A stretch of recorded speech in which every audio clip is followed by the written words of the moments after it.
পুরা দুনিয়ারে বোকা বানাইতে পারলেও তুই আমারে বোকা বানাইতে পারবি না।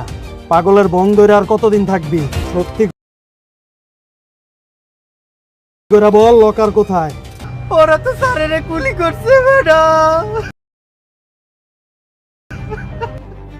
হোয়াট? তোমরা এখন কোথায় আছো? চোখটা খোলা রাখেন স্যার, মনটারে শক্ত করেন, কিচ্ছু হবে না, আমি তো আছি স্যার। ক্ষমতা আর টাকার লোভে নিজের মানুষের বুকেই রক্তের হোলি খেলা, সব মিলিয়ে পুরো পর্বটি ছিল টান টান উত্তেজনায় ভরপুর। আজকে আমরা এই পর্বের পুরো গল্প এবং ভেতরের জটিল টুইস্টগুলো নিয়ে একদম বিস্তারিত আলোচনা করব, যাতে পুরো বিষয়টি আপনাদের সামনে পরিষ্কার হয়ে যায়। সেই সাথে জানবো আগামী 16 নম্বর পর্ব কবে আসতে চলেছে ইউটিউবে। গুলি খাওয়ার পরে গোলাম কি বেঁচে থাকবে? বেঁচে গিয়ে কি গোলামের স্মৃতি ফিরবে? তা জানতে পারবেন আমাদের আজকের এই ভিডিওর মাধ্যমে। আর আপনারা কি কোন জেলা থেকে ভিডিওটি দেখছেন? আর হ্যাঁ, দুনিয়া টাকার গোলাম নাটকের প্রত্যেকটি পর্ব সবার আগে দেখে উপভোগ করতে চাইলে আমাদের এই ভিডিওতে লাইক দিয়ে চ্যানেলটিকে সাবস্ক্রাইব করে রাখতে হবে। তাহলে চলুন শুরু করা যাক। গল্পের শুরুটা কিন্তু হয়েছিল দারুণ মিষ্টি আর রোম্যান্টিক একটা আবহে, যা দেখে বোঝার উপায় ছিল না যে সামনে এত বড় একটা ঝড় অপেক্ষা করছে। আমরা দেখতে পাই ঋতু এবং গোলামের মধ্যকার এক চমৎকার রসায়ন। ঋতুকে শাড়ি পরা অবস্থায় দেখে গোলাম যেভাবে মুগ্ধ হয় এবং তার প্রশংসা করে, তা সত্যিই দর্শকদের মন ছুঁয়ে যায়। তাদের এই সুন্দর মুহূর্তগুলো আরও গভীরতা পায় যখন তারা একসঙ্গে ঘুরতে বের হয়। সেখানে গোলাম নিজের ভালোবাসার সত্যতা এবং গভীরতা প্রমাণ করতে গিয়ে এক অবিশ্বাস্য কাণ্ড ঘটিয়ে বসে। শুয়ে তীব্র ব্যথা ও কষ্ট সহ্য করে সে নিজের বুকে বড় বড় অক্ষরে ঋতু নামটা চিরদিনের জন্য খোদাই করে নেয়। ভালোবাসার মানুষের নাম বুকে লিখে রাখার এই পাগলামি আমাদের পুরনো দিনের খাঁটি প্রেমের কথা মনে করিয়ে দেয়। টুইস্ট কিন্তু শুধু গোলামের তরফ থেকেই ছিল না, ঋতুর ভেতরেও গোলামের প্রতি এক অদ্ভুত পবিত্র ও নিখাদ ভালোবাসার জন্ম হয়েছে। গোলামের সরলতা এবং তার এই নিঃস্বার্থ ভালোবাসা ঋতুকে এতটাই মুগ্ধ করেছে যে সে তার জীবনের এক নতুন অধ্যায় শুরু করার সিদ্ধান্ত নেয়। সে নিজের মনের সব দ্বিধা ও অতীত ভুলে গিয়ে গোলামের জন্য এক দারুণ সারপ্রাইজের আয়োজন করে, ঘটাকে নতুন করে বাসর ঘরের মতো করে সাজিয়ে তোলে। শুধু তাই নয়, প্রাচীন যুগের মহৎ প্রেমিক প্রেমিকাদের মতো এক চরম কাণ্ড করে বসে সে। নিজের আঙুল কেটে সেই রক্ত দিয়ে গোলামের উদ্দেশ্যে একটি ভালোবাসার চিঠি লেখে। ঋতুর এই আবেগঘন রূপটি আমাদের দেখায় যে সত্যিকারের ভালোবাসা মানুষকে কতটা বদলে দিতে পারে। কিন্তু দর্শক হিসেবে আমরা যখন একদিকে এই পবিত্র ভালোবাসার প্রস্তুতি দেখছিলাম, তখনই অন্য প্রান্ত থেকে ধেয়ে আসছিল এক কালবৈশাখী ঝড়। এবার আসা যাক নাটকের আসল অন্ধকার দিক এবং মূল ভিলেনের চালের কথায়, যার উপর ভিত্তি করেই আসলে এই নাটকের নাম রাখা হয়েছে দুনিয়া টাকার গোলাম। ঋষাদ নামের ক্যারেক্টারটি ক্ষমতার লোভে কতটা অন্ধ ও হিংস্র হয়ে উঠতে পারে তাই এই পর্বে আরও একবার প্রমাণিত হয়েছে। আন্ডারওয়ার্ল্ডের গডফাদার বা একমাত্র কিং হওয়ার জন্য সে পুরোপুরি মরিয়া, আর এই সিংহাসন পাওয়ার জন্য তার যে কোনো মূল্যে প্রয়োজন সেই রহস্যময় ও মূল্যবান 92 নম্বর লকার। ঋষাদ খুব ভালো করেই জানে যে গোলাম, যে আসলে অতীতে শেহজাদ ছিল, সেই একমাত্র এই লকারের আসল ঠিকানা বলতে পারবে। তাই ঋষাদ তার চিরচেনা কুটচারের আশ্রয় নেয়।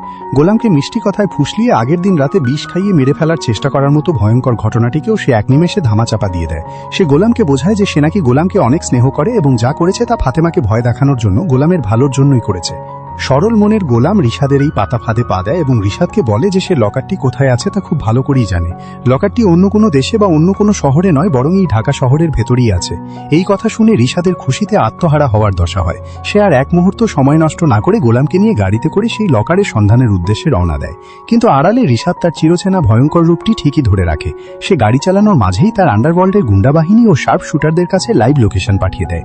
ফোনে অত্যন্ত ঠান্ডা মাথায় সে নির্দেশ দেয় লকারের সন্ধান পাওয়ার সাথেই যেন শেহজাদ ওরফে গোলামকে চিরতরে দুনিয়া থেকে সরিয়ে দেওয়া হয়, অর্থাৎ তাকে যেন খুন করা হয়।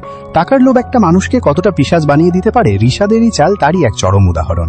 নাটকের সবচেয়ে বড় ধামাকা, শকিং এবং মূল ক্লাইম্যাক্সটি আসে গল্পের একদম শেষ অংশে। গোলাম ঋষাদকে গাড়ি দিয়ে নিয়ে হাজির করে এক সাধারণ পুরনো ও জরাজীর্ণ ভাঙাছড়া হোটেলের সামনে। ঋষাদ যখন মনে মনে ভাবছে সে হয়তো কোটি কোটি টাকা বা মূল্যবান সম্পদের লকার পেতে যাচ্ছে, ঠিক তখনই গোলাম সেই দোকানের মালিক করিম চাচাকে ডেকে পাঠায়। গোলাম করিম চাচাকে বলে তার সেই লকারটি বের করতে, আর করিম চাচা ভেতর থেকে কি বের করে আনেন? একটি সাধারণ জং ধরা টিনের ছোট কৌটা, যেখানে সে প্রতিদিন নিজের কষ্টের উপার্জনের 100টি করে টাকা জমিয়ে রাখত। গোলামের এই বোকামি বা ইচ্ছে করে দেওয়া চাল দেখে ঋষাদের মাথার উপর যেন আকাশ ভেঙে পড়ে। সে তীব্রভাবে ক্ষিপ্ত হয়ে ওঠে। ঋষাদ বুঝতে পারে গোলাম হয়তো তার সাথে পাগল সেজে নাটক করছে, অথবা সে আসলেই স্মৃতিশক্তি হারিয়ে পুরোপুরি অর্থহীন হয়ে গেছে, যাকে দিয়ে কোনো কাজ হবে না। আন্ডারওয়ার্ল্ডের চাপ এবং নিজের ব্যর্থতার তীব্র ক্ষোভে ঋষাদ তার হিতাহিত জ্ঞান পুরোপুরি হারিয়ে ফেলে। কোনো কিছু না ভেবেই সে পকেট থেকে পিস্তল বের করে সরাসরি গোলামের বুকে গুলি চালিয়ে দেয়। যে মানুষটিকে তার বোন এত ভালোবাসে, টাকার গোলামি করতে গিয়ে ঋষাদ সেই মানুষের বুকেই গুলি চালাতে 1 সেকেন্ডের জন্য দ্বিধা করেনি। গুলির শব্দে পুরো এলাকা স্তব্ধ হয়ে যায় এবং রক্তাক্ত অবস্থায় গোলাম মাটিতে লুটিয়ে পড়ে। ঋষাদ সেখান থেকে পালিয়ে গেলেও তার বিশ্বস্ত লোক মারফত এই ভয়ঙ্কর খবরটি যখন ঋতুর কান পর্যন্ত পৌঁছায়, তখন ঋতুর পায়ের তলা থেকে মাটি সরে যায়। ঋতু তখন জন্য রক্ত দিয়ে চিঠি লিখছে, সে নিজেই এখন রক্তে ভেসে যাচ্ছে। এক মুহূর্তে ঋতুর সাজানো বাসর ঘর, তার আনন্দ আর ভালোবাসার রঙিন স্বপ্নগুলো এক চরম শোকে ও কান্নায় রূপ নেয়। পর্বের একদম শেষ দৃশ্যে দেখা যায় অত্যন্ত আশঙ্কাজনক অবস্থায় গোলামকে হাসপাতালের দিকে নিয়ে যাওয়া হচ্ছে এবং সে মৃত্যুর সাথে পাঞ্জা লড়ছে। সামগ্রিকভাবে বলতে গেলে দুনিয়া টাকার গোলামের এই 15 নম্বর পর্বটি ছিল এই পুরো সিরিজের অন্যতম সেরা, নিখুঁত এবং ইমোশনাল একটি পর্ব। ডিরেক্টর যেভাবে রোম্যান্স, সাসপেন্স এবং ক্রাইমকে একসাথে ফুটিয়ে তুলেছেন তা সত্যিই প্রশংসনীয়। অভিনয় শিল্পীদের দুর্দান্ত পারফরমেন্স পুরো পর্বটিকে অন্য মাত্রায় নিয়ে গেছে। এখন সবচেয়ে বড় প্রশ্ন হচ্ছে আগামী 16 নম্বর পর্বে কি হতে চলেছে। গোলাম বা শেহজাদ কি এই যাত্রায় বেঁচে ফিরতে পারবে, নাকি ঋতুর রক্ত দিয়ে লেখা ভালোবাসার গল্পটি এক নির্মম ট্র্যাজেডিতে শেষ হয়ে যাবে? আর রিশাদ কি তার এই ভয়ঙ্কর পাপের উপযুক্ত শাস্তি পাবে? এই সব প্রশ্নের উত্তর জানতে হলে আমাদের অপেক্ষা করতে হবে পরবর্তী পর্বের জন্য। আপনাদের আজকের পর্বটি কেমন লেগেছে তা অবশ্যই কমেন্ট করে জানাবেন। ঠিক আছে, আমি পড়ে চলছি, মন দিয়ে শুনুন। এখন কথা হচ্ছে আগামী 16 নম্বর পর্বটি কবে আসবে ইউটিউবে। 16 নম্বর পর্বের শুরুতেই আমরা দেখতে পাবো হাসপাতালের এক চরম উদ্বেগজনক এবং থমথমে পরিস্থিতি। গুলিবিদ্ধ গোলামকে যখন জরুরি বিভাগে নিয়ে যাওয়া হবে তখন ডাক্তারদের ব্যস্ততা এবং লাইফ সাপোর্টের শব্দে চারপাশ ভারী হয়ে উঠবে। খবর পেয়ে ঋতু যখন হাসপাতালে পৌঁছাবে তখন তার পায়ের তলা থেকে মাটি সরে যাবে। যে মানুষটির জন্য সে একটু আগেই বাসর ঘর সাজিয়েছিল, নিজের রক্ত দিয়ে ভালোবাসার কথা জানিয়েছিল, সেই মানুষটিকে আজ মৃত্যুর মুখোমুখি দাঁড়িয়ে থাকতে দেখে ঋতু নিজেকে ধরে রাখতে পারবে না। ঋতুর এই কান্না এবং হাহাকার দর্শকদের চোখ ভিজিয়ে দিতে বাধ্য। সে ওখানেই ভেঙে পড়বে এবং ঈশ্বরের কাছে গোলামের জীবন ভিক্ষা চাইবে। ঋতুর মা ফাতেমা এবং অন্যান্যরাও সেখানে উপস্থিত হবে। ফাতেমা হয়তো এই ঘটনার জন্য মনে মনে রিশাদকে সন্দেহ করতে শুরু করবে, কারণ সে রিশাদের ভেতরের লোভী রূপটা কিছুটা হলেও জানত। অন্যদিকে এই জঘন্য অপরাধটি করার পর রিশাদ কিন্তু শান্তিতে থাকবে না। যদিও সে নিজেকে আন্ডারওয়ার্ল্ডের পরবর্তী কিংস ভাবছে, কিন্তু তার মনে এক তীব্র ভয় কাজ করতে শুরু করবে। সে হন্যে হয় তার বিশ্বস্ত লোকেদের দিয়ে খবর নেওয়ার চেষ্টা করবে যে গোলাম আসলে বেঁচে আছে নাকি মারা গেছে। কারণ গোলাম যদি বেঁচে ফেরে এবং পুলিশের কাছে জবানবন্দি দেয় তবে রিশাদের পুরো ক্যারিয়ার এবং জীবন ধ্বংস হয়ে যাবে। একই সাথে রিশাদ তার মা এবং ঋতুর সামনে এমন একটা ভান করবে যেন সে এই বিষয়ে কিছুই জানে না। সে হাসপাতালে এবং বলবে যে সে অপরাধীকে খুঁজে বের করবে। কিন্তু ঋতু হয়তো রিশাদের এই অতি নাটকীয়তা এবং গোলামকে শেষবার রিশাদের সাথেই বাইরে যেতে দেখার বিষয়টি নিয়ে মনে মনে সন্দেহ করতে শুরু করবে। ভাই বোনের মধ্যকার বিশ্বাসের দেয়ালে এই প্রথম বড় একটি ফাটল দেখা দেবে। 16 নম্বর পর্ব সবচেয়ে বড় এবং মূল টুইস্টটি আসবে গোলামের শারীরিক অবস্থার পরিবর্তনের মধ্য দিয়ে। ডাক্তাররা যখন জানাবেন যে গোলামের অবস্থা অত্যন্ত আশঙ্কাজনক এবং তাকে বাঁচানো প্রায় অসম্ভব, ঠিক তখনই হয়তো অলৌকিক কিছু ঘটবে। গুলির এই তীব্র মানসিক এবং শারীরিক আঘাত গোলামের মস্তিষ্কে এক বিশাল ধাক্কা দেবে। এতদিন ধরে যে শেহজাদ তার আসল পরিচয় ভুলে সরল গোলাম সেজে ঘুরছিল, এই মৃত্যুর মুখোমুখি দাঁড়িয়ে তার পুরনো স্মৃতিশক্তি পুরোপুরি ফিরে আসতে পারে। অর্থাৎ জীবন মৃত্যুর এই সন্ধিক্ষণে দাঁড়িয়ে গোলামের ভেতরে সেই ভয়ঙ্কর ও ক্ষমতাশালী শেহজাদ আবার জাগ্রত হবে। তবে শেহজাদ যখন বুঝতে পারবে যে তার এই অবস্থার জন্য রিশাদ দায়ী, তখন সে এখনই নিজের পরিচয় সবার সামনে প্রকাশ করবে না। সে বেঁচে উঠলেও সবার সামনে আগের মতোই সরল বা কিছুটা অসুস্থ থাকার ভান করবে, যাতে সে রিশাদকে তার নিজের জালে আটকাতে পারে। একই সময়ে আন্ডারওয়ার্ল্ডের অন্যান্য শত্রুরা এবং দাউদ খানের লোকজনও সক্রিয় হয়ে উঠবে। তারা যখন জানতে পারবে যে শেহজাদের ওপর হামলা হয়েছে তখন তারা ভাববে যে লকারের চাবি বা ঠিকানা হয়তো রিশাদ পেয়ে গেছে। এর ফলে রিশাদের ওপর আন্ডারওয়ার্ল্ডের চাপ আরও দ্বিগুণ হয়ে যাবে।